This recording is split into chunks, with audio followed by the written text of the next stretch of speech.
Joining me today on The People Business, I am super pumped. I'm super excited to have none other than Bill Bassett. Bill is USA Wrestling coach. Bill is an entrepreneur, owner of The Compound. Bill is a teacher at Bishop McCort High School. And Bill is the father of the great wrestling prodigies, the Bassett Brothers. Bill, thank you so much for joining me today. How are you? Thank you very much. You know, I saw, I finally got to see Bo wrestle in person at the Iron Man. And, you know, and for my audience, I have an audience of wrestling and a lot of business people. So, and I want to kind of fill them in real fast. So the Bassett Brothers are a brand, I would say. You guys are a brand in wrestling, and you've changed wrestling in a way, you know, with training, putting together this brand of hard work.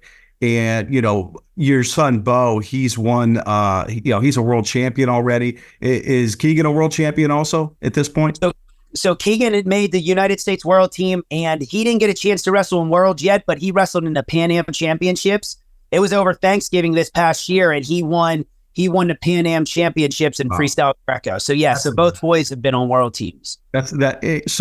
So your boys are, you know, and I consider them to be wrestling prodigies. You know, I mean, Bo, here he is. He's got, you know, he's a sophomore in high school, and he's got, you know, over 70,000 Instagram followers, which is insane to think about, right? As a kid, you know, and then, you know, and he's a Rudis sponsored athlete already, you know, and what made me really, I mean, and that's all great, right? But what really made me interested in having you on is how great of a kid he is. And both your, you know, all your kids, like it's just polite, respectful, full of gratitude, you know, having goals in life already that early. And I was blown away with that, because I work with adults who don't even have that, right? And here they are, you know, these young people. And I was like, I got to figure out, everybody talks about them, but to me, it's okay, what are the parents doing? Because obviously they're doing something really, really great. So thank you for coming on. And that's really where I want to go and just talk about, you know, what are you guys doing, you know, you and your wife, because it's just so unique. I mean, the kids are using social media for not just, you know, like you see all these other wrestlers out there, and some are getting in trouble and things are going on, right? But your boys are actually using it for good. Can you speak to that?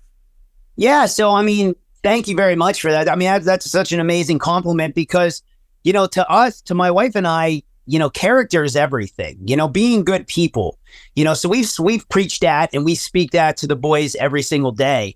And they know, you know, wrestling's great. And we love the fact that, you know, they're doing really well and stuff, but it's never been our number one goal. Our number one goal is for them to be great people, you know, for them to be respectful, for them to be hypothetically be role models, you know, in the sport, and, you know, go on to do something great, not only just in wrestling, but in life in general. You know, they're both, well, actually, you know, I have 3 sons, and all 3 of them are amazing. You know, they're doing amazing in school with academics. They're, you know, they're carrying themselves the right way on social media. But, you know, more importantly, I love the fact that, you know, they give back to, you know, the young wrestlers. You know, they were all 3 them young wrestlers that were so eager to run up and, you know, meet the good kids in high school. And, you know, I took them, what we've done, my wife and I, that I think was really, really important is we planted the seeds since they were young. You know, we took them to Hershey. We took them to the NCAAs a couple of times. We've taken them to the Penn State matches, Ohio State matches. We've gone out to Iowa before for a match. So we've done a lot of, you know, planting the seed of, you can be great. There's no reason you can't be. There's no reason you can't be the greatest wrestler. Why not? Somebody has to do it. And I think they bought into that. I think that, you know, we've surrounded them with amazing people. You know, like every single person, I'm very, very selective on who my sons are around, you know, who they hang out with, who they practice with, you know, and most importantly, like the coaches they're around. And I think we've done a great job of putting them around other really, really good coaches. Like they go to Young Guns. They spent some time in the Nittany Lion Wrestling Club. I mean, they've been around, but we're very selective. Like there's some people that they've been to 15 different clubs. Right. We're very selective on the clubs, the coaches, the people, even the wrestlers that they're around, because I think that's very, very important. Well, it's huge. I mean, yeah, because, like we say, you're the average of the 5 people you spend the most time with, right? Absolutely. And if you have positive influences, positive people, that's what it's all about. That's interesting. So you're very intentional with everything that you're doing. Yeah, I mean, and again, people can say what they want. I mean, I get a lot of people reaching out like, hey, asking questions, just as far as me being a parent. And then no matter what you do in life, you're always going to have the people that talk trash on you and stuff. And people say about how like, oh, Mr. Bassett, he micromanages stuff. And it has nothing to do with micromanaging. It has everything to do with trying to teach my sons along the way with everything that I can. As a dad, as a coach, as a teacher, my goal is to try to give them everything that I know and then some. So if I'm going to do I'm going to give them every opportunity that I can. And I spend a lot of time with my boys. Not from 5 a.m. in the morning to we drive to school together. We have after school practice together. We go straight to the compound all the way till we go to bed. Like we are together. And so me personally, if I can use any little lesson as a mini lesson, anything that I can do and I can give to my sons, I'm going to, and I mean, just because I spend a lot of time with my boys and just because I'm going all in on them, if that makes me a bad person and that makes me a helicopter or whatever they call people, hey, then that's me, then that's me because, I'll take that because like, I'm just doing the best I absolutely can for my boys. It's about going all in. Yeah. I mean, Sure. you're going all in and investing in them. And, I'm on board with you there, and I believe, I share, that same mindset. I want to give my kids the best life I can, right? Just like Sure. you.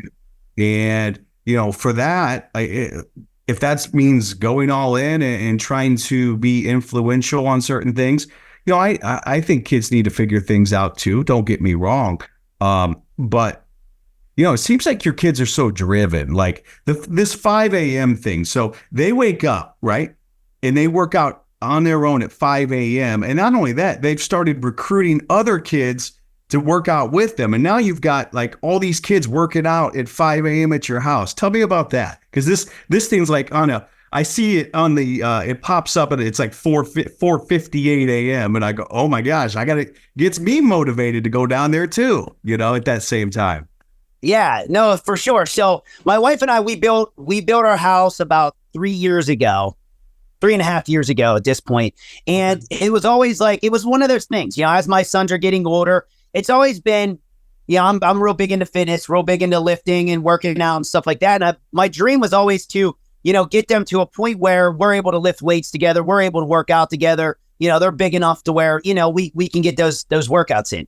So as, when we built our house, we made sure our basement was a full-size basement and, we just started laying it out. And I put a set of steps in the back just because my whole goal was eventually to have these workouts, offer them to my wrestlers that I'm coaching and stuff like that. And man, it kind of took off. At first, when we first moved in, my younger son at the time would have been like around 10-ish. And to me, he was too young yet. So then it would just be Bo and I. Well, then we started, and next thing you know, we started to make some huge gains and huge jumps. Well, then Keegan started the next year. So for 3 years now, we've averaged, I don't know, anywhere between 20 and 30 kids at 5 a.m. So we wake up, we go downstairs. So it's really, really, I'm not going to lie, it's very convenient for us. We wake up, we get downstairs, and my entire neighborhood is just littered with cars, and the parents bring them. And I walk down and I turn the lights on, and there's, like I said, there's usually about 24. We have about 24 kids that are there pretty much every time. And I turn the lights on, and they're all on my steps waiting. They come in, and the craziest part about it is how happy they are and how motivated they are. And they come in and, now we have a routine down. They know half the wrestlers are wrestling for for the first part, and then the other half is lifting, and vice versa, and we flip. And the crazy part about it is just this past week, they were down there, we were working out, and while we were there, the school that we belong to, all the schools in the area, actually canceled school. These kids were out already before school even started. And so like they were very, very, then the second half of the workout was even more motivating because they knew they got to go home and, be home then all day. So it's crazy the consistency and the dedication of the wrestlers and families that I'm blessed to be a part of. Wow. So how do we bottle that? How do we bottle that? Because that right there, it's like, everybody wants to win until they realize what it really takes to win, right? Sure. And it's getting up early and getting your workouts in. But you've got these kids, like what are you doing to motivate? See, I honestly think, and I know this, the wrestling mindsets, and you have different people out there talking about it, but I truly, truly believe, when I was younger, and I explain this to my boys all the time, you would see like those shirts that wrestling is 70% mental and, 30%. And I never knew what that meant. I didn't have any coaches to really break that stuff down for me. But as I started, getting more into, coaching and more into being with my own sons, being a dad and teacher, you realize that me personally, I realized that the mind is so, so, so important. So from the time my boys were little, my whole group was little, we really focused a lot on just that mindset and character and confidence and, just all that stuff. So every single day, no matter if we have 4 workouts in a day, there's some part of it where we're talking mindset, we're talking character, we're talking doing the right things and having that confidence. Just today, for instance, we had our 5 a.m. Then after school, we had our McCort workout, and then so we had probably 35 in our McCort room, and then our gym, the compound, is about 4 or 5 miles away. So we left there, and then our workout ended at McCort at 4:30, and our first workout at the compound starts at 5. So out of the 35 people that were there, I would probably about 25 to 30 of them followed us down to the compound. And then now we have kids from all different athletes from outside of, just our school district. They're coming in, and they're coming in for workouts. And no matter what workout, we always, like I said, we take 5 or 10 minutes and we really talk and we really focus on, just building that mind. The mind is so important. You could be the best wrestler, the strongest wrestler, the most gifted wrestler, but if you don't believe in yourself, then all that's for nothing. Yeah, I agree with you 100%. Confidence, where does it really come from? When you think about confidence, how would you answer that? Where does confidence come from with these kids? So it's funny because, kids are just some kids are more genetically gifted than others. And some kids, they have different traits and different attributes. But I tell them all the time, like nobody can give you confidence. You can't ask Santa Claus to bring it for Christmas, or you can't go to Walmart and buy it. It's got to be earned. Confidence to me is earned. The 5 a.m.s, you gain confidence. The, putting in 4 practices in one day, you gain confidence. So I tell them, like tomorrow, for instance, like we're taking our high school team to a pretty big wrestling event. And I tell them, like, you've earned your right to win. That guy that you're caught, as you're getting ready and you're on deck and you're starting to get yourself fired up. You need to think about all the workouts you've done and all the workouts that they haven't done. You need to think about that. You deserve it. You earned the right to win. They didn't, and we always talk about, the 2 voices. We talk, everybody has them in their head. Nobody really, I don't remember any of my coaches or mentors ever talking about that, but I think that's so important. And we really talk about, the 2 voices, and it's really, really, it's easy to listen to the negative voice if you didn't put the work in. But if you put all the work in and that you put in 15, 16 workouts in a week, and that person across the mat from you only put in 3 or 4, it's easy to listen to the positive. It's easy to, get yourself confident, and I think that's super important. And I can guarantee you tomorrow, when we get there, all of my wrestlers are going to be extremely confident knowing that they outworked every single person in the entire gym.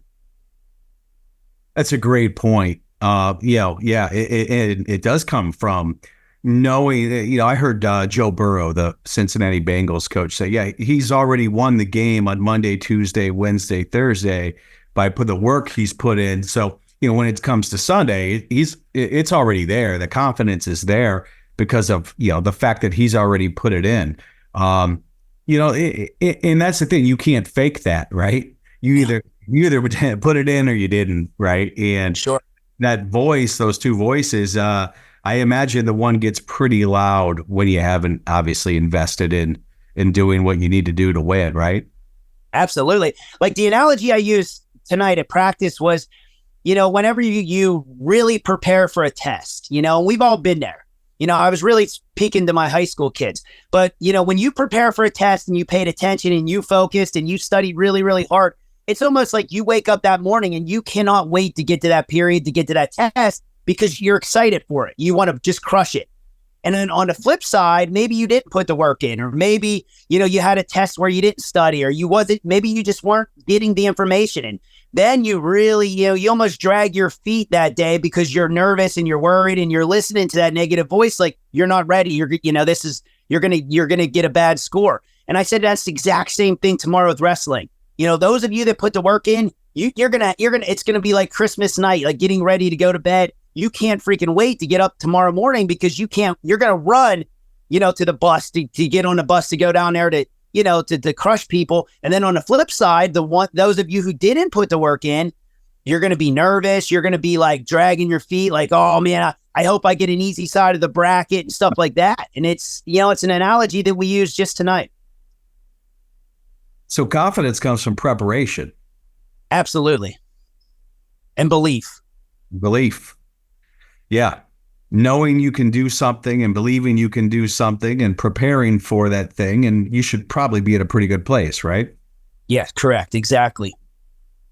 I wanted to ask you, I had Ben Hada on. He was he wrestled for St. Ed's. His father was Olympic coach Tadaki Hada. And the dynamic between the father and the coach was a really challenging situation for them. Ben's senior year, even, he told his daddy he didn't want him coaching him anymore because it crossed that line between, dad first. It was coach first, dad second. And it seems like you do such a great job with kind of that balancing of dad and coach. Can you explain a little bit of how you go about that, how you navigate that? Yeah, absolutely. I mean, there's a time and place for both, right? I mean, I would be lying if I told you there wasn't times that I have to, come down hard on my boys, and they know that, but we can very easily separate it. One thing that I do have that's very, very fortunate is we don't have any long car rides, right? You hear them stories about, people that are, and I know, people are personally driving to our club from two hours away. They're driving into Young Guns from 2-3 hours away, and again, so if you have those long car rides and maybe, it can start to get overwhelming, but personally, like if, say one of the boys have a bad practice or they're not focused or whatever it might be, then, that car ride's over in 5-10 minutes and we come into the house and we're sitting down for dinner and it's over and we move on. And I have a great relationship with all of my boys. We really do, and I mean, it has a lot to do with wrestling. I mean, we do a lot of wrestling together, but we do so much other things together. That's the thing. Like we're able to pull away and we're able to, just have that great relationship outside of the sport. When it's go time, it's go time. When it's coach time, they know that I'm going to give them a constructive criticism, but what I found is all three of my boys are very different. Like Bo, I can treat Bo since he was 7 years old like a college athlete. I mean, I can get on him. I can give him really constructive criticism and I can tell him what he's doing wrong and he's yes, sir, and he makes the corrections. Whereas Keegan, my youngest son, he's a much more emotional. So instead of being at constructive criticism with him all the time, I got to do a lot of positive reinforcement. I got to do a lot of, almost like completely different, and then Melvin's kind of in the middle, he's in the middle. I can actually do both with him and he's receptive to both, but it's crazy the difference. My boys look alike. They wrestle alike. They're both, great students and great kids, but man, the way that my wife and I have to treat them is completely different as far as, the way that, we have to get in their minds a little bit. Yeah. And that's tough, right? And that's tough. Like, so I have my son and my daughter, right? And they're completely wired, completely different also. But then you think about leadership, for example, too, because every single, because you've coached football, right? You've coached. So it's like, how do you figure out how to motivate, what motivates, not really how to motivate them, but what motivates them, right? Sure. Yeah, no, like I'm very fortunate because I'm around these wrestlers legitimately. I am around some of these wrestlers more than in a school week. I might see these wrestlers more than I see my wife. Like I'm around these wrestlers so much. I mean, we're like a big family. And I mean, even if we're not hanging out, on a wrestling mat or the wrestling weekend, like somebody's having a Steeler party and we're hanging out. Like we've had the last New Year's Eve parties at like one of our club parents' house, probably the last 5 or 6 years. So like, I know what these kids are into. I know what they're, they're all different. They're all wired different. A lot of them, like I said, like I have polar opposites with my two boys. So a lot of them, I can go, I can get on them pretty hard like I do with Bo, as far as the constructive criticism, and they respond. And then some of them, maybe I tried that and it's not working. So then I have to resort back to the positive reinforcement. But that's the thing. Like, you got to know your athletes. You got to know what motivates them, what makes them tick. I think the other thing that there's no yelling in our club. Very, it's few and far between. We run things the right way. Again, like I'm a high character person and I expect my wrestlers to be. I tell them every day, I'm going to give you 110%. All the coaches. I'm very blessed to have a lot of really amazing dads and coaches in our group. And I've learned from the best. I mean, I truly have. I mean, I was coaching, helping Jody and John Stripmatter at Young Guns before I even had sons, before my boys were even born or even thought of. So I've had some really good mentors myself. And then on top of that, then some of the dads and then some of the, assistant coaches that we have in a room, we're all on the same page. To us, it's all about character. It's all about doing the right thing. And I'll tell you what, we all learn from each other and we all help each other. And we just got a really, really special thing going.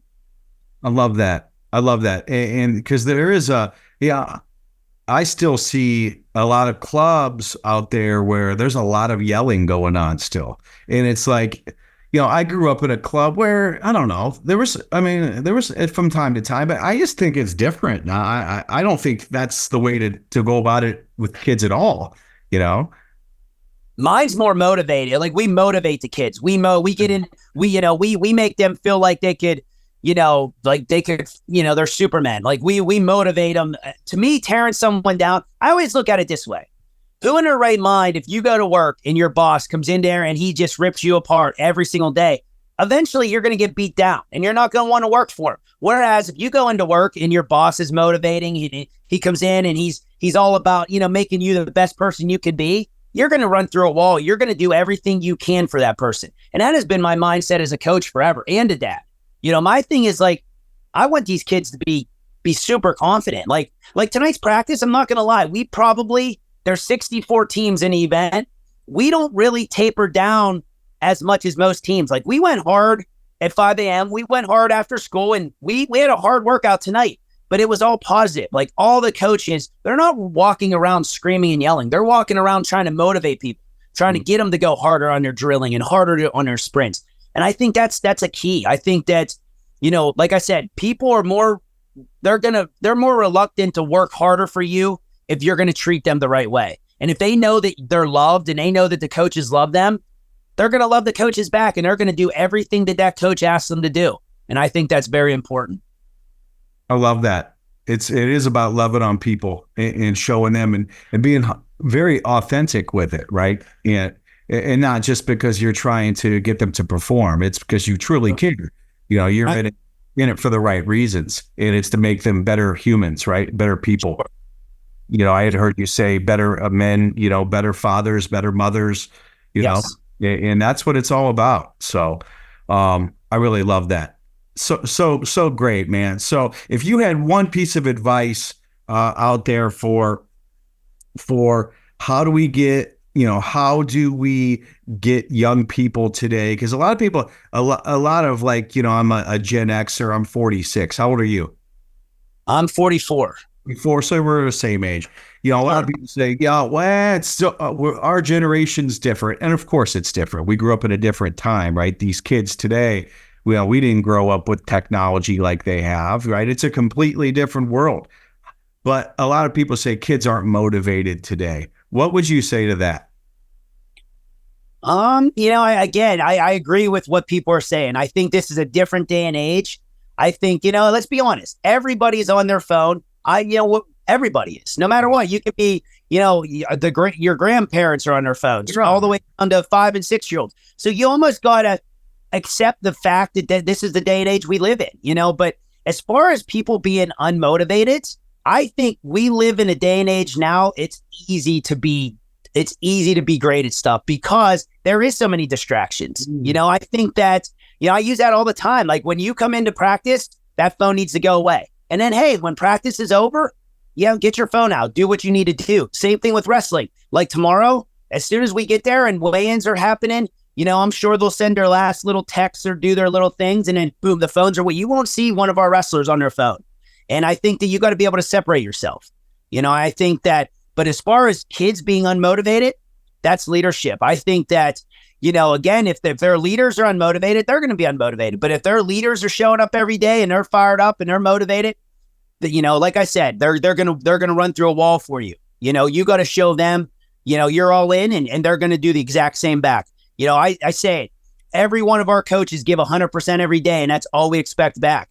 If you're going to give us 50%, we're not going to give you 50%, but this is what 50% would look like, and every single time you put in those terms, they understand like, wow, these coaches are going all in. My parents are going all in.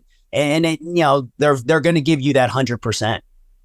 Well, you've created a club, and I've heard you talked in a previous interview, but you say that you guys do have standards at your club. There's actual standards to be a part of your club. You actually have to meet those standards, right? You don't just let anybody to come in and and they do what they want to do, how they want to do it, right? They got to live a certain way, be a certain way to be part of your program. Yeah, for sure. 100%. Our standards are super, super high. And I mean, we live by, the Pittsburgh Steelers have the saying, the standard is the standard. And we live by that. Our standard is super high. I'm a school teacher, so again, I teach at a private school now. I teach at Bishop McCort. I used to teach at a public school.